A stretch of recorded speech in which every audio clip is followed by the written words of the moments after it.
Hi friends, welcome to our channel. ఈరోజు మన వీడియోలో మన రెసిపీ వచ్చేసి ఇంట్లోనే స్వీట్ షాప్ స్టైల్లో బూందీ అండి. చాలా ఈజీగా సింపుల్గా చేసేసుకోవచ్చు. ఎలాంటి బూందీ గరిటెతో పని లేకుండా ఇంట్లో ఉన్న గరిటెలతోనే బూందీ చేసుకోవచ్చండి. క్రిస్పీగా సూపర్గా ఉంటుంది ఫ్రెండ్స్. వీడియో అయితే ఎక్కడ స్కిప్ చేయకుండా ఎండ్ వరకు చూడండి ఫ్రెండ్స్. వీడియోలోకి వెళ్ళే ముందు నాదో చిన్న రిక్వెస్ట్ అండి, ప్లీజ్ ఈ వీడియోకి ఒక్క లైక్ చేసి నాకు సపోర్ట్ చేయండి అబ్బా. మీరు లైక్ చేయడం వల్లనే చాలామందికి రీచ్ అవుతుంది. Please support. మీకు లైక్ చేయకుండా వీడియోలోకి వెళ్దాం. ముందుగా ఒక గిన్నె తీసుకొని ఒక గ్లాస్ వరకు శనగపిండి వేసుకోవాలి. శనగపిండిని జల్లించుకొని తీసుకోవాలండి. ఇందులోనే చిటికెడు కుకింగ్ సోడా అండ్ టేస్టీకి సరిపడా సాల్ట్ వేసుకొని ఇలా కొద్దిగా వాటర్ వేసుకుంటూ వీడియోలో చూపించిన విధంగా కలుపుకోవాలి.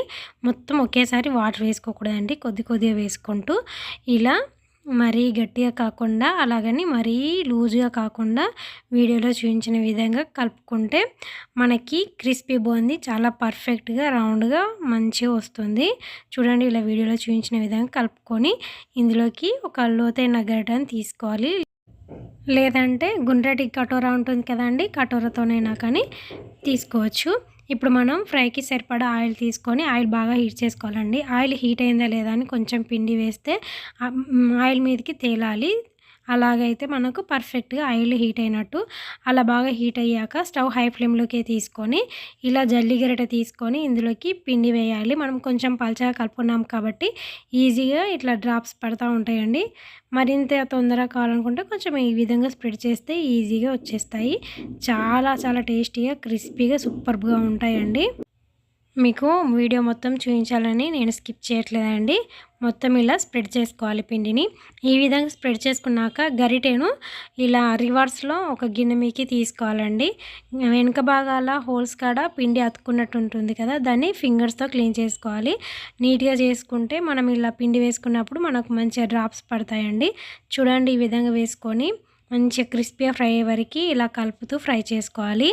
ఇలా వీడియోలో చూపించిన విధంగా ఫ్రై చేసుకోవాలండి.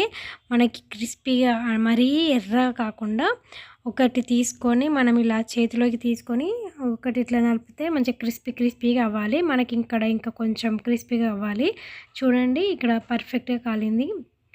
ఇలా మంచిగా కాలాక ఒక గిన్నెలోకి తీసుకోవాలండి. ఏం చక్క ఇంట్లోనే ఇలా మనం స్వీట్ షాప్ స్టైల్లో బూందీ చేసుకున్నారంటే టేస్ట్ అయితే అద్దిరిపోతుంది. బయట ఎక్కువ కల్తీలు కలుస్తున్నాయి కాబట్టి మంచిగా ఇంట్లోనే ఇలా కొంచెం ఓపికతో చేసుకున్నామంటే ఒక్కరోజు ఒక హాఫ్ కేజీ చేసుకున్నామంటే నెలంతా మనకు మంచిగా ఫ్రెష్ బూందీ ఇంట్లోనే ఉంటుందండి. చూడండి, ఇలా మంచి కలర్కి వచ్చాక ఒక గిన్నెలోకి తీసుకోవాలి. చూస్తుంటేనే నోరు ఊరుతుంది కదా అండి, టేస్ట్ కూడా అద్దిరిపోతుంది. మిగతా పిండిని కూడా ఇదే విధంగా జల్లి గరిటెలోకి వేసుకొని ఈ విధంగా స్ప్రెడ్ చేసుకోవాలి. మొత్తం పిండిని ఇదే విధంగా మంచిగా కాల్చుకొని తీసుకోవాలండి. చూడండి ఎంత చక్కగా ఎంత బాగున్నాయో చూస్తుంటేనే అర్థమైపోతుంది కదా. అలాగే ఈ జల్లి గరిటెలోకి ఒక గుప్పెడు పల్లీలు తీసుకొని మంచిగా ఫ్రై చేసుకోవాలి. ఇలా ఫ్రై చేసుకొని వీటిని కూడా బూందీలోకి తీసుకోవాలి. అలాగే ఒక గుప్పెడు కరివేపాకును కూడా ఈ విధంగా ఫ్రై చేసుకొని తీసుకోవాలి. మొత్తం బూందీని ఫ్రై చేసుకున్నాక చూడండి, నేను చూపిస్తున్నాను ఎంత చక్కగా క్రిస్పీగా ఉన్నాయో. పాపడాల్లా ఉంటాయండి, నోట్లో వేసుకుంటే ఇట్టే కరిగిపోతాయి. ఇప్పుడు ఇందులోకి ఫ్రై చేసుకున్న పల్లీలు, ఫ్రై చేసుకున్న కరివేపాకు, కొంచెం ఉప్పు, కొంచెం కారం వేసుకోవాలి. మనం ఆల్రెడీ పిండిలో ఉప్పు వేసుకున్నాం కాబట్టి చూసి వేసుకోవాలండి. ఈ విధంగా వేసుకొని వీడియోలో చూపించిన విధంగా మంచిగా కలుపుకున్నారంటే అద్దిరిపోయే రుచితో క్రిస్పీ అండ్ టేస్టీ కార బూందీ రెడీ. చాలా బాగుంటుంది. ఈసారి మీరు కూడా ఇంట్లో ఇలా తయారు చేసి మీకు ఎలా కుదిరిందో మీ ఒపీనియన్ కామెంట్ బాక్స్లో కామెంట్ చేయండి. ఈరోజు మనం చేసుకున్న ఈ రెసిపీ మీకు నచ్చినట్లయితే మర్చిపోకుండా లైక్ చేయండి, మీ ఫ్రెండ్స్కి రిలేటివ్స్కి షేర్ చేయండి. మరిన్ని మంచి రెసిపీస్ కోసం మన ఛానల్ని సబ్స్క్రైబ్ చేసుకోండి. ఈ వీడియో చూసిన ప్రతి ఒక్కరికి, మీకు మీ కుటుంబ సభ్యులందరికీ ధన్యవాదాలు.